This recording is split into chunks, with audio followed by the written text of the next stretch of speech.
وخير الهدي هدي محمد صلى الله عليه وسلم وشر الأمور محدثاتها وكل محدثة بدعة وكل بدعة ضلالة وكل ضلالة في النار۔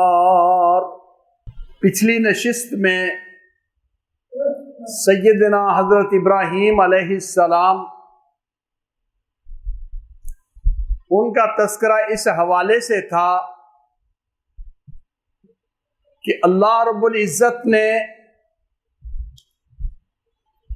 ان کو اتنی شان عطا فرمائی، اپنا خلیل بنایا اور ان کی محبت اللہ رب العزت نے مخلوق کے دلوں میں بھی ڈالی، اور پیارے حبیب حضرت محمد کریم صلی اللہ علیہ وسلم کو اللہ رب العزت نے ابراہیم علیہ السلام کی ملت اور طریقے کی اتباع کا حکم دیا۔ اس لیے جہاں یہ دن قربانی اور حج کی یاد دلاتے ہیں، اسی طرح سیرت ابراہیم علیہ السلام وہ بھی مومنوں کے سامنے، مسلمانوں کے سامنے کھل کر سامنے آنی چاہیے۔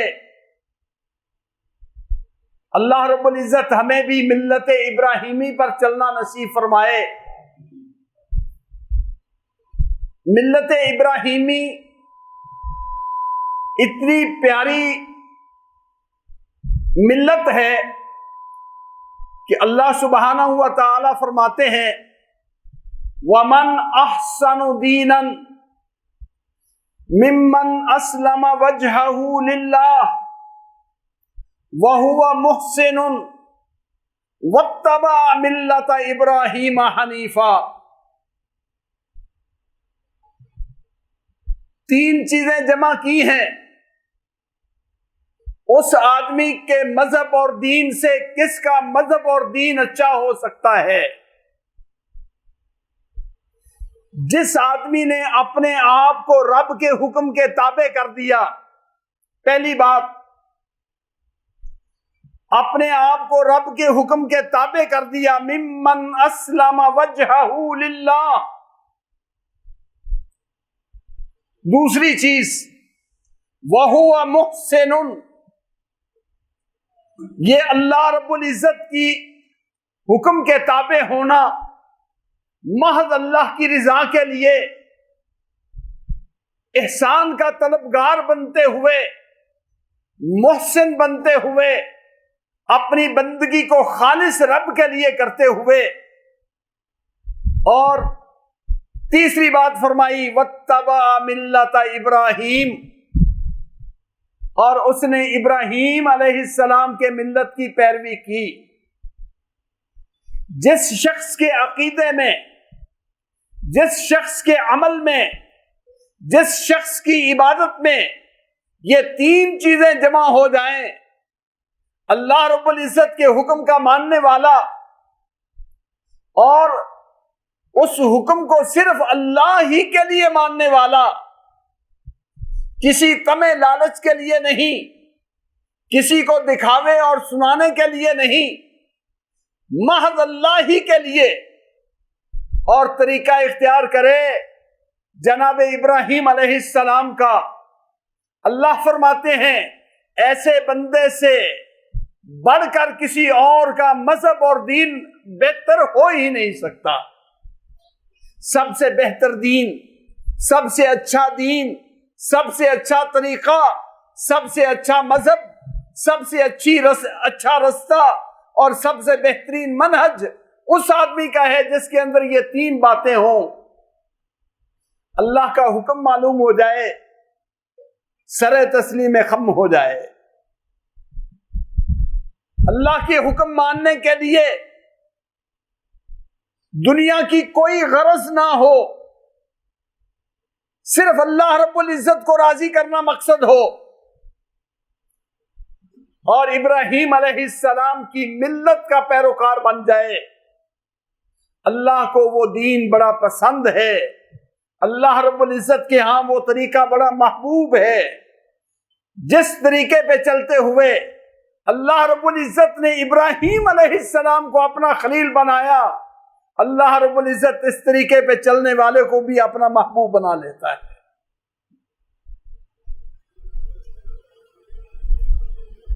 جناب ابراہیم علیہ السلام کا طریقہ کیا تھا؟ پچھلے سبق میں نے چند باتوں کی طرف اشارہ کیا تھا. ایک اللہ کی پہچان، پھر اللہ پر ایمان، پھر اللہ رب العزت پر اللہ رب العزت کے اس پیغام کو بلند کرنے کے لیے، لوگوں تک پہنچانے کے لیے دن رات ایک کرنا، اور اس راہ میں چلتے ہوئے اگر کوئی آزمائش آ جائے تو اسے صبر و تحمل سے قبول کرنا.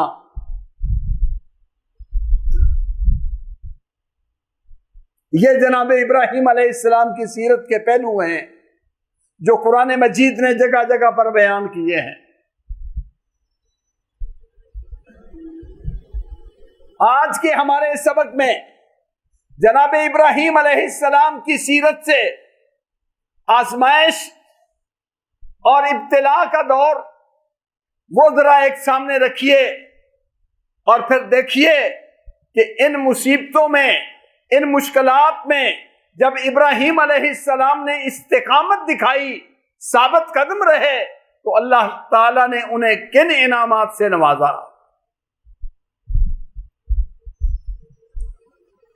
جب اپنی قوم کے سامنے اللہ کی توحید کا پیغام رکھا،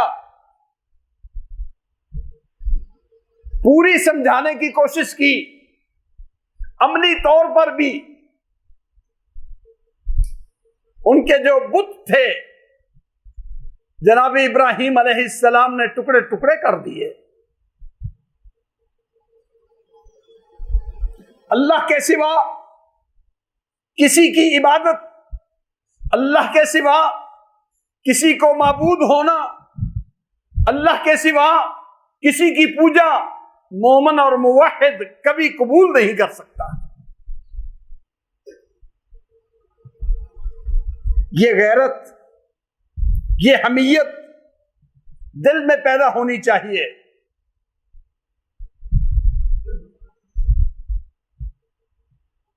آج ہم ہیں، ہمارا حال یہ کہ خود کو کہتے ہیں ہم اللہ رب العزت کو ماننے والے ہیں، موحد ہیں، لیکن حال یہ ہے کہ مشرکوں کے ساتھ بھی، اللہ کے ساتھ شرک کرنے والوں کے ساتھ بھی ہمارے مراسم اسی طرح ہوتے ہیں جس طرح ایک توحید والے سے ہوتے ہیں. ایسا نہیں ٹھیک. توحید کی غیرت، توحید کی حمیت یہ دل میں بیدار ہو. اسی لیے جناب ابراہیم علیہ السلام نے جو اللہ کے سوا پوجے جاتے تھے فَجَعَلَهُمْ جُزَازًا إِلَّا كَبِيرًا لَهُمْ، ان کے ٹکڑے ٹکڑے کر دیے. قوم واپس آ کے دیکھتی ہے، جناب ابراہیم علیہ السلام کو بلاتی ہے کہ یہ ہمارے بتوں کو تو نے توڑا ہے. کہا ان سے پوچھ لو. ابراہیم علیہ السلام یہ تو بول ہی نہیں سکتے. تو کہا پھر میں کہتا نہیں کہ جو بول نہیں سکتا، جو گرا ہوا ہو تو اٹھ نہیں سکتا، کوئی اس کو مارنے آئے تو وہ آگے دفاع نہیں کر سکتا، وہ رب ہونے کے کیوں کر قابل ہو سکتا ہے؟ قرآن مجید نے کہا ہے جب ابراہیم علیہ السلام نے یہ دلیل دی کہ جن کو تم پوجتے ہو یہ معبود نہیں ہیں، معبود ہونے کے قابل نہیں ہیں، ثم نکسوا علی رؤوسہم، سر نیچے کر کے بیٹھ گئے. کہنے لگے بات تو سچی کی ہے، غلط تو ہم ہی ہیں، لیکن ضد اور حق درمی کہنے لگے جناب ابراہیم علیہ السلام کو زندہ نہ چھوڑو، آگ میں ڈال کے ان کو جلا دو، ان کا نام و نشان مٹا دو۔ کتنی بڑی آزمائش کہ ایک ملک کے اندر ایک شخص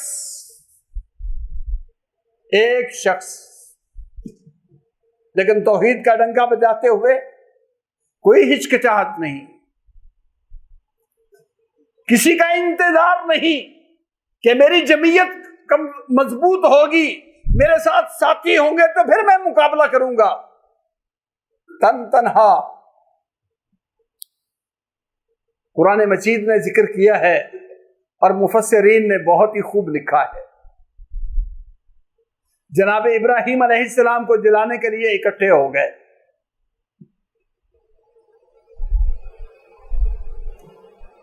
آگ اتنی زیادہ تھی کہتے ہیں کہ اس کے قریب جانا بھی ممکن نہیں تھا۔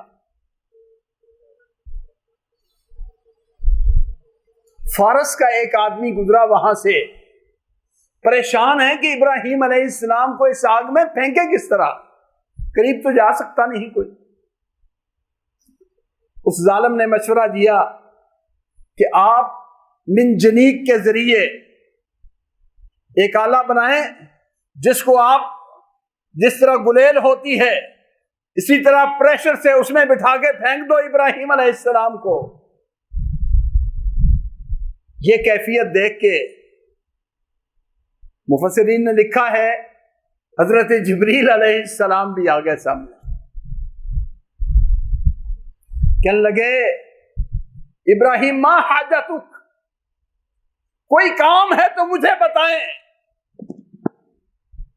اور ابراہیم علیہ السلام کا جواب وہ بہت ہی عمدہ، اما الیک فلا واما من اللہ فبلا، جبریل مجھے تجھ سے کوئی کام نہیں اور اللہ رب العزت سے میں مستغنی نہیں، اللہ کی مدد کے بغیر چارہ کار نہیں، اور جبریل تیری مجھے کوئی ضرورت نہیں۔ پیارے حبیب حضرت محمد صلی اللہ علیہ وسلم نے فرمایا جب اس طرح سارے ان کے خلاف تلے ہوئے تھے تو جناب ابراہیم علیہ السلام کی زبان اطہر پر کلمہ تھا حسبی اللہ ونعم الوکیل، حسبی اللہ ونعم الوکیل، اللہ تو ہی میرے لیے کافی ہے، اللہ تو ہی میرے لیے کافی ہے اور میرے لیے بہترین کارساز ہے۔ لکھا ہے مفسرین نے بارش برسانے والا فرشتہ بارش برسانے کے حکم کے لیے بےتاب ہے کہ مجھے رب حکم دے تو میں بارش برسا کے یہ آگ بجھا دوں، لیکن اللہ اکبر، اللہ رب العزت کی قدرت کتنی اتنی عظیم، پانی سے آگ بجھاتے ہوئے پھر بھی دیر لگے گی، رب تعالیٰ نے کونی بردم و سلامن یا ابراہیم کہہ کے اس سے پہلے اس کو گلزار بنا دیا، سبق دیا کہ اللہ پر بھروسہ ہو، اللہ پر اعتماد ہو، اللہ اپنی قدرت کے وہ کرشمے دکھا دیتا ہے جو کسی کے وہم و گمان میں بھی نہیں ہوتے۔ آگ بجھاتے ہوئے بھی اس کی کوئی تپش باقی رہتی ہے، آگ بجھاتے ہوئے بھی اس کی کوئی حدت باقی رہتی ہے، آگ بجھا بھی دی جائے پانی سے تو وہاں حبس موجود ہوتا ہے، لیکن جناب ابراہیم علیہ السلام نے جس ذات پر توکل کیا، جس رب کو پکارا، جس رب سے ملتجی ہوئے، جس رب کے سامنے اپنی درخواست رکھی، ایسے طریقے سے قلنا یا نار کونی بردم و سلاما علی ابراہیم، نہ آگ بجھانے کی ضرورت آئی، ٹھنڈی بھی اور گلزار بھی، اس طرح سلامتی والی کہ جناب ابراہیم علیہ السلام کو کوئی گزند نہ پہنچے۔ اتنا بڑا معجزہ تھا اتنی بڑی کرامت تھی، چاہیے تو یہ تھا کہ سارا علاقہ مسلمان ہو جاتا، لیکن اس کے باوجود جناب ابراہیم علیہ السلام کا یہ مقام عالی دیکھنے کے باوجود، یہ ان کا مرتبہ پہچاننے اور دیکھنے کے باوجود کوئی نہیں ایمان لایا۔ فآمن له لوط وقال انی مہاجر الی ربی۔ صرف ایک بھتیجے حضرت لوط علیہ السلام تھے، وہ ایک بھتیجا ہی صرف ایمان لایا، باقی سارے کے سارے اپنے اسی کفر کے رویے پر۔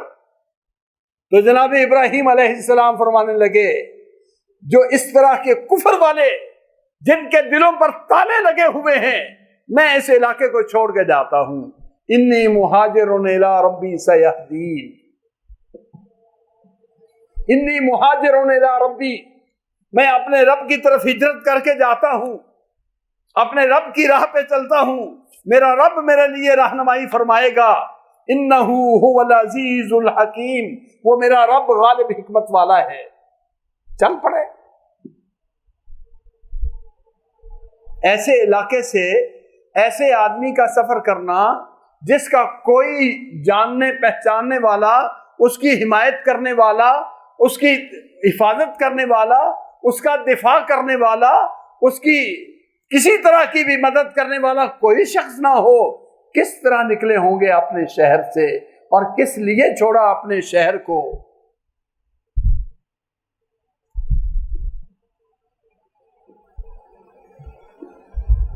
جب چل پڑے تو چلو اللہ کی خاطر چھوڑ دیا ہے تو شاید ابھی امتحان ختم ہو جائیں، نہیں، اور رستے میں شدید ترین امتحان آ جاتا ہے۔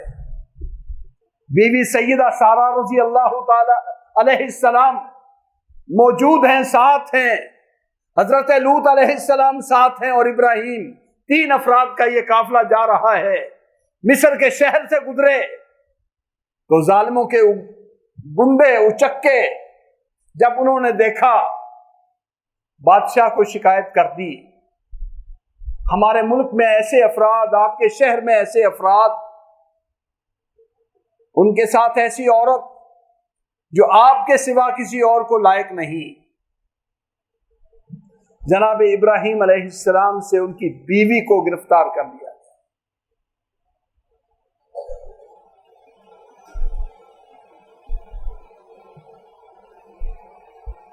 یہ وہ موقع تھا، اس موقع پر جب تفتیش ہوئی، پوچھا گیا یہ آپ کے ساتھ کون ہے؟ جناب ابراہیم علیہ السلام نے کہہ دیا میری بہن ہے، انہا اختی، اور اپنی بیوی کو کہا اس وقت دنیا میں تیرے اور میرے سوا اس دین کو ماننے والا کوئی نہیں، اور اللہ تعالیٰ نے ایمان والوں کو بھائی قرار دیا ہے، انما المؤمنون اخوہ۔ تو مجھے جھٹلا نہ دینا، اگر بادشاہ پوچھے تو کہہ دینا کہ میرے بھائی ہیں۔ کتنی آزمائش!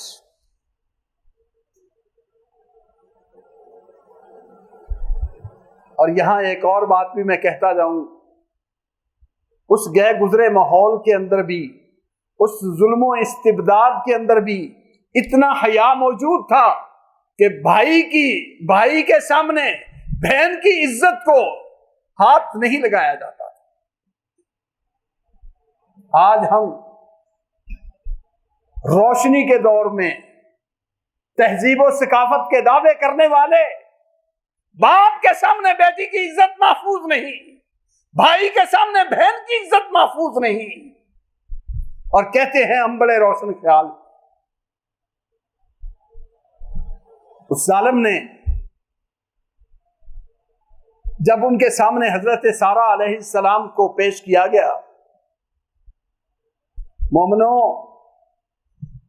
آؤ آزمائشوں کی دور میں بھی اللہ کی رحمت حاصل کرنے کے طریقے بھی کیسے خوبصورت ہیں. ادھر پکڑ کے سارا علیہ السلام کو لے جا رہے ہیں اور ادھر حضرت ابراہیم علیہ السلام بے بسی کے دور میں مصلی پہ کھڑے ہو کے اللہ کو بنانے کے لیے شروع ہو جاتے ہیں.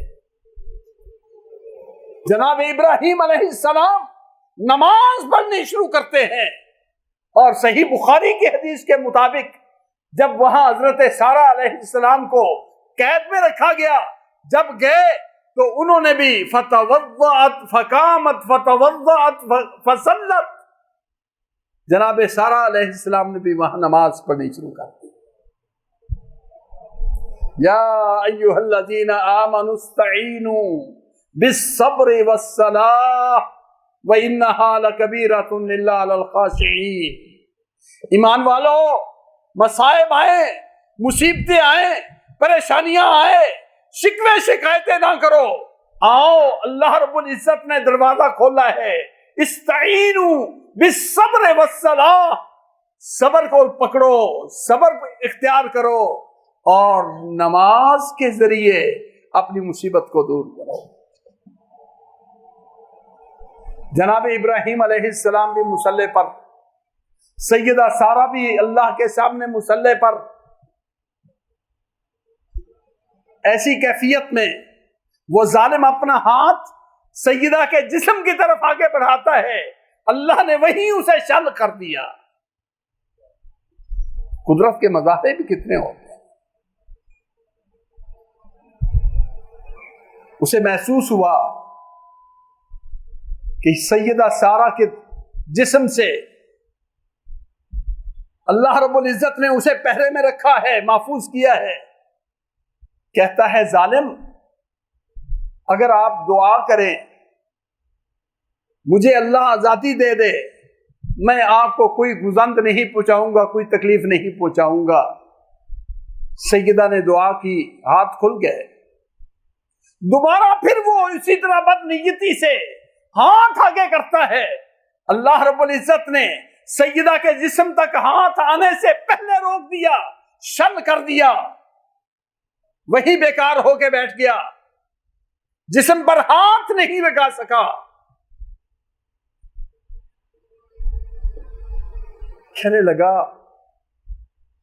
یہ تو کوئی عجیب مخلوق ہے، انسان نہیں، شاید کوئی جن ان کی نسل سے ہے، جنی کو کسی پکڑ کے لائے ہو. میں اس کو بھی آزاد کرتا ہوں، چھوڑتا ہوں، اور اپنی بیٹی یا اپنی لونڈی ہاجر وہ بھی اسے خدمت کے لیے دیتا. سیدہ اسی طرح خیریت سے واپس آئی تو دیکھا خاوند پھر نماز پڑھ رہا ہے. ابراہیم علیہ السلام مصلی پہ کھڑے نماز پڑھ رہے ہیں.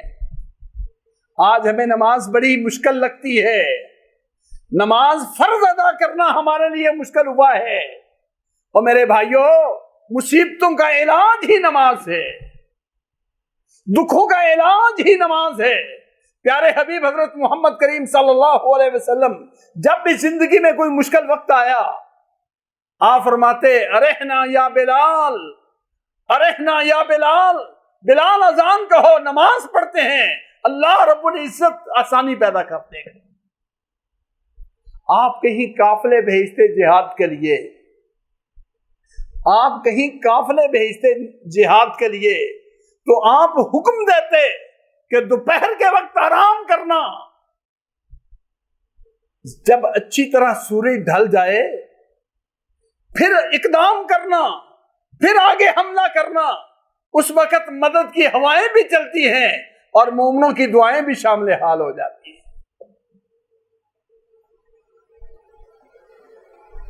ہماری حالت یہ ہے کہ نماز پڑھتا ہوتا ہے آدمی، نمازی آدمی ہوتا ہے، کوئی پریشانی آ گئی، بجائے اس کے کہ وہ اور نوافل پڑھتا، اللہ سے معافیاں مانگتا، فرض نماز بھی چھوڑ دی. بھائی آپ مسجد میں نہیں آتے؟ جواب دیتا ہے جی حالات کوئی پریشان ہے، میں پریشان ہوں اس لیے نماز چھوڑی. ایسا نہیں. استعینوا بالصبر والصلاۃ، مدد حاصل کرو صبر اور نماز کے ساتھ صبر کرو، اللہ سے نمازیں پڑھ کے دعا کرو، اللہ رب العزت مصیبت کو دور کر دے۔ جناب ابراہیم علیہ السلام مصلی پہ کھڑے ہیں، اشارے سے پوچھتے ہیں کیا؟ جناب سارہ فرماتی ہیں اللہ رب العزت نے کافر کے ہیلے کو ناکام کیا اور میں خیریت سے آئی ہوں اور میری خدمت کے لیے یہ ہاجر دے دی ہے۔ چل پڑے اس ملک سے، قافلے میں پہلے 3 افراد تھے، چوتھی خادمہ شامل ہو گئی، اور اللہ مالک الملک کی آزمائشیں کتنی، جوانی ہے، صحت تھی، ساری عمر گزر گئی، اولاد نہیں ہے۔ کن کی اولاد نہیں؟ جناب ابراہیم علیہ السلام خلیل الرحمن کی اولاد نہیں۔ کیوں؟ رب نے بتانا تھا اولاد دینے والا میں ہوں، میرے سوا کوئی اولاد نہیں دیتا۔ یہب لمن یشاء اناثا ویہب لمن یشاء الذکور او یزوجہم ذکرانا واناثا ویجعل من یشاء عقیما۔ جس کو چاہے بیٹیاں عطا کرے، جس کو چاہے بیٹے عطا کرے، جس کو چاہے بیٹیاں بیٹے عطا کرے، جس کو چاہے بے اولاد کر دے۔ اولاد بھی کی۔ جناب ابراہیم علیہ السلام دعا کرتے ہیں بڑھاپے میں، رب ہب لی من الصالحین، اللہ اولاد عطا فرما دے، تو بادشاہ ہے۔ ادھر حضرت سارہ کہتی ہے کہ مجھ سے اگر اللہ نے اولاد نہیں دی تو چلو یہ خادمہ مجھے ملی ہے، میں آپ سے اس کا نکاح کرتی ہوں، آپ کو دیتی ہوں، شاید اللہ اس کے بطن سے دے دے۔ یہاں یہ بات بھی، اگر ایسا ہو، اللہ رب العزت نے راہیں رکھی ہیں ہمارے معاشرے میں، بے حیائی، بدکاری، اس کے رستے آسان، اور کوئی جائز طریقے سے دوسری شادی کا نام لے، پورا معاشرہ اس طرح ٹوٹ پڑتا ہے، پتہ نہیں اس نے کیا گناہ کا نام لے لیا ہے۔ نہیں، سیدہ نے خود اجازت دی کہ ہاجرہ سے شادی کر لیجئے۔ شادی کی، اللہ رب العزت نے اسماعیل علیہ السلام عطا کر دیے۔ اللہ نے اولاد دے دی، اور پھر بڑھاپے میں اولاد ملے، اپنے علاقے سے انتہائی دور ہیں، کوئی انیس اور محبت کرنے والا بھی موجود نہیں، ابھی اولاد ہے، چھوٹا بچہ دودھ پیتا، رب کی طرف سے حکم آتا ہے کہ یہاں سے اٹھاؤ اپنی بیوی کو اور بچے کو اور مکہ مکرمہ کی وادی میں چھوڑ کے آؤ۔ آزمائش، اللہ کا حکم۔ یہ نہ سیدہ ہاجرہ کو اذیت دینا تھی، نہ بیٹے کو تکلیف دینی تھی، دیکھنا یہ تھا کہ اس کے دل میں میری محبت کتنی ہے، میری خاطر قربانی دینا جانتا ہے یا نہیں۔ اللہ کا حکم آیا، چل پڑے، نہ بیوی کو بتایا، نہ ہی کسی کو خبر دی، چلتے ہوئے آئے، اس وادی مقدس میں پہنچے جہاں اللہ کا گھر بیت اللہ تھا، نام و نشان مٹا ہوا ہے، اور مکے میں کوئی رہنے والا شخص موجود نہیں۔ وہاں بٹھایا، حدیث میں آتا ہے، صحیح بخاری کی حدیث میں، کھجوروں کا ایک تھیلا اور پانی کا ایک مشکیزہ جو وہاں ساتھ رکھا، اور ابراہیم علیہ السلام وہاں سے پیچھے چلنے شروع ہو گئے۔ سیدہ ہاجرہ آوازیں دیتی ہے، ابراہیم ابراہیم، مڑ کے بھی نہیں دیکھتے، پیچھے پلٹ کے بھی نہیں دیکھتے۔ جب کہا یہ آواز نہیں سنتے، یہ تو اتنے رحم دل تھے، آج کیسے ہمیں چھوڑ کے جا رہے ہیں؟ سمجھ گئی، کہتی ہیں اللہ امرک بہذا، ابراہیم علیہ السلام یہ بتاؤ اپنی مرضی یا ناراضگی سے ہمیں چھوڑ کے جا رہے ہو یا رب کا حکم ہے؟ کہا اللہ کا حکم ہے، اور کتنی تربیت کی تھی، کہنے لگی اذن لا یضیعون اللہ، اللہ کے حکم کے ساتھ اگر چھوڑ کے جا رہے ہو تو وہ رب ہمیں کبھی ضائع نہیں کرے گا۔ اللہ پر توکل کتنا ہے؟ ایسا جنگل، چاروں طرف پہاڑ، آج بھی مکے میں جانے والے دیکھتے ہیں چاروں طرف پہاڑ، اور اب تو اللہ کی رحمت سے آبادی بیت اللہ کا وہاں نقشہ موجود، اس وقت کچھ بھی وہاں موجود نہیں، چھوڑ کے آ گئے۔ کتنا بڑا امتحان ہے۔ کہتے ہیں صحیح بخاری کی ہی حدیث ہے، جب وہاں سے واپس پلٹے اور دیکھا اب بیوی بھی نظر نہیں آتی، بیٹا بھی نظر نہیں آتا، تو وہاں بیٹھ کر دعا کرتے ہیں، ربنا انی اسکنت من ذریتی بواد غیر ذی زرع عند بیتک المحرم ربنا لیقیموا الصلاۃ فجعل افئدة من الناس تهوی الیہم وارزقهم من الثمرات لعلهم یشکرون۔ اللہ تو نے حکم دیا، میں نے اپنے بیوی بچوں کو ایسے میدان میں لا کے آباد کر دیا جہاں کوئی نہیں ہے، بواد غیر ذی زرع، یہاں کچھ سبزے کا نام و نشان نظر نہیں آتا، عند بیتک المحرم، تیرے حرمت والے گھر کے پاس، تاکہ یہ نمازی بنے، تاکہ یہ نماز قائم کریں۔ اللہ میں دعا کرتا ہوں یہاں کچھ نہیں ہے، تو ہر چیز دینے پہ قادر ہے، وارزقہم من الثمرات، ان کو پھلوں سے رزق عطا فرما تاکہ یہ آسانی سے کھائیں اور تیرے شکر گزار بندے بنیں۔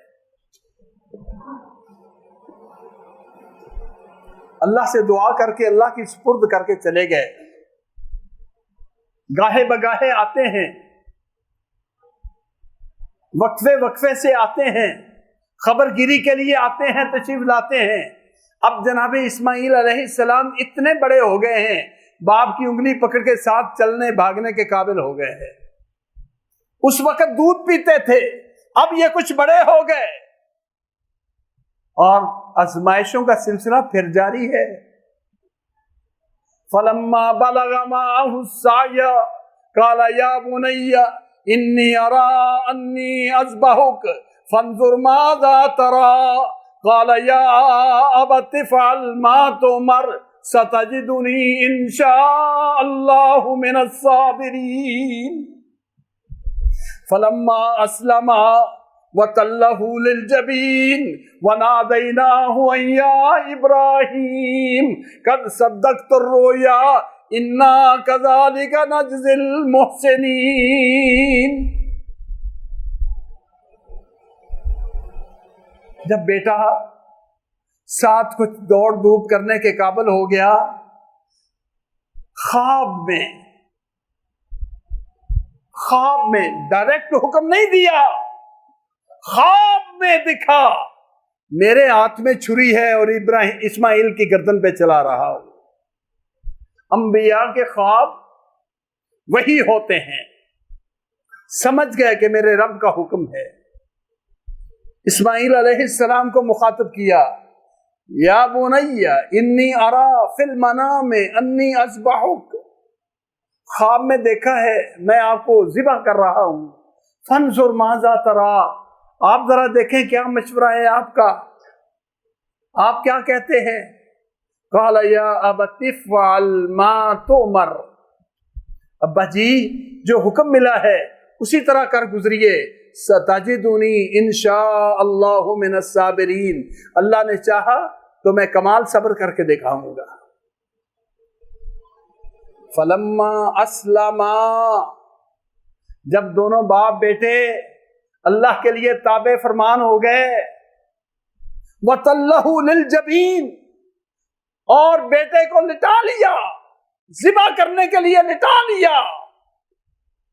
وَنَادَيْنَاهُ أَن يَا إِبْرَاهِيمُ، ہم نے کہا او ابراہیم علیہ السلام، قد صدقت الرؤیا، تو نے خواب کو سچ کر دکھایا ہے، تیرے بیٹے کا خون مطلوب نہیں، تیرے دل کی محبت اور کیفیت دیکھنی مطلوب تھی کہ ہمارے حکم کے سامنے قربان بھی ہوتا ہے یا نہیں۔ قد صدقت الرؤیا، تو نے خواب سچ کر دکھایا۔ انا کذالک نجزی المحسنین، ہم محسنین کو اسی طرح ہی بدلہ دیتے ہیں۔ ابراہیم علیہ السلام، تیرے بیٹے کا خون مطلوب نہیں تھا، ہم تو تیرے بیٹے کی دل کے اندر محبت کتنی ہے، میری محبت سے زیادہ ہے یا بیٹے کی محبت زیادہ ہے، ہم نے تیرے دل کی کیفیت کا امتحان لینا تھا، کیا کرتا ہے۔ اور پھر اللہ تعالیٰ نے خود ہی اعلان کیا، وَإِذِ ابْتَلَىٰ إِبْرَاهِيمَ رَبُّهُ بِكَلِمَاتٍ فَأَتَمَّهُنَّ، ہم نے طرح طرح سے ابراہیم کا امتحان لیا، اور ابراہیم نے ہمیشہ ہی 100/100 نمبر لیے۔ فَأَتَمَّهُنَّ، کمال درجے کا امتحان میں ثابت قدمی دکھائی۔ أَتَمَّهُنَّ قَالَ إِنِّي جَاعِلُكَ لِلنَّاسِ إِمَامًا، جب تو ہمارے ساتھ اتنا کھڑا ہے تو دنیا کائنات کی امامت، دنیا کائنات کی رہنمائی تیرے قدموں میں رکھ دیتے ہیں، آپ کو کائنات کا امام اور رہبر بنا دیا ہے۔ یہ ہے وفا، ثابت قدمی، استقامت، اللہ کے دین سے مخلص ہونا، اللہ کے دین میں خالص ہونا۔ جب بندہ اللہ کے لیے خالص ہو جاتا ہے، ہر چیز رب تعالیٰ کے سامنے قربان کرنے والا ہو جاتا ہے، پھر اللہ عزت بھی وہ عطا فرماتا ہے جس کا انسان کبھی تصور بھی نہیں کر سکتا۔ اب یہ ساری باتیں، وَاتَّخَذَ اللَّهُ إِبْرَاهِيمَ خَلِيلًا، اللہ نے ابراہیم علیہ السلام کو اپنا خلیل بنا لیا۔ کیسا خلیل ہوتا ہے؟ حالانکہ ہر ایمان والا اللہ کا دوست اور ولی ہوتا ہے، لیکن خلیل وہ ہوتا ہے اتنا خالص ہو، اتنا خالص ہو، کسی موقع پر بھی کوئی کھوٹ نہ ہو، کوئی کمی نہ آئے محبت میں، یہ ہوتا ہے خلیل اللہ۔ جناب ابراہیم علیہ السلام کو اللہ نے فرمایا ہے وَاتَّخَذَ اللَّهُ إِبْرَاهِيمَ خَلِيلًا، اور محمد کریم صلی اللہ علیہ وآلہ وسلم اپنی وفات سے چند دن قبل اعلان کرتے ہیں، لوگو میرا دنیا میں کوئی خلیل نہیں، قَدِ اتَّخَذَ اللَّهُ صَاحِبَكُمْ خَلِيلًا، تمہارے اس صاحب کو، تمہارے اس پیغمبر کو رب نے اپنا خلیل بنا لیا ہے۔ انی ابرأ الیکم من کل خلیل، میں کسی بھی خلیل ہے دنیا میں اس سے لا تعلق ہوتا ہوں، میرا خلیل اللہ ہے اور میں رب کا خلیل ہوں۔ یا حضرت محمد کریم صلی اللہ علیہ وسلم کو یہ اعزاز دیا، یا حضرت ابراہیم علیہ السلام کے لیے یہ لقب اور یہ اعزاز ان کو ملا کہ اللہ کی محبت میں اتنے خالص کہ کوئی چیز اللہ کی محبت کے درمیان حائل نہیں ہو سکی۔ یہ وہ خالص راہ ہے جس کے بارے میں اللہ فرماتے ہیں وَمَنْ أَحْسَنُ دِينًا مِمَّنْ أَسْلَمَ وَجْهَهُ لِلَّهِ وَهُوَ مُحْسِنٌ وَاتَّبَعَ مِلَّةَ إِبْرَاهِيمَ حَنِيفًا وَاتَّخَذَ اللَّهُ إِبْرَاهِيمَ خَلِيلًا۔ بھئی ابراہیم، اس آدمی سے بہتر کس کا دین ہو سکتا ہے جس آدمی نے اپنی ذات کو اللہ کے تابع کر دیا، اور اس تابع کرنے میں کوئی مفاد نہیں، صرف اللہ کی رضا مطلوب ہے، اور ابراہیم علیہ السلام کی ملت کی پیروی کی جو یک طرفہ ہے، خالص تھی، جس میں کوئی ملاوٹ نہ تھی، تو پھر وَاتَّخَذَ اللَّهُ إِبْرَاهِيمَ خَلِيلًا، رب تعالیٰ نے ابراہیم علیہ السلام کو اپنا خلیل بنا لیا۔ اس سے بڑھ کر اور کیا راہ ہو سکتی ہے اللہ کے قرب کی، اللہ کی محبت کی، جو اللہ رب العزت نے جناب ابراہیم علیہ السلام کی پیروی میں ہمیں رکھی۔ اللہ تعالی ہمیں جب ہم حضرت ابراہیم علیہ السلام کے اس سنت اور طریقے کو زندہ کرنے کے لیے حج کا عمل دہراتے ہیں، قربانی کا عمل دہراتے ہیں، اللہ قبول فرمائے، اللہ قبول فرمائے، تو وہاں یہ بھی ضروری ہے، یہ بھی لازمی ہے کہ اپنے عقیدے، اپنے فکر کو بھی جناب ابراہیم علیہ السلام کی طرح خالص کر لیں، پاکیزہ کر لیں، منزہ کر لیں، اپنے عقیدے کو بھی اتنا صاف کر لیں، اپنا توکل اور اپنا اعتماد بھی اللہ پر اسی طرح کر لیں جس طرح جناب ابراہیم علیہ السلام کا توکل تھا۔ اللہ رب العزت ہمیں توفیق عطا فرمائے۔ وآخر دعوانا الحمدللہ رب العالمین۔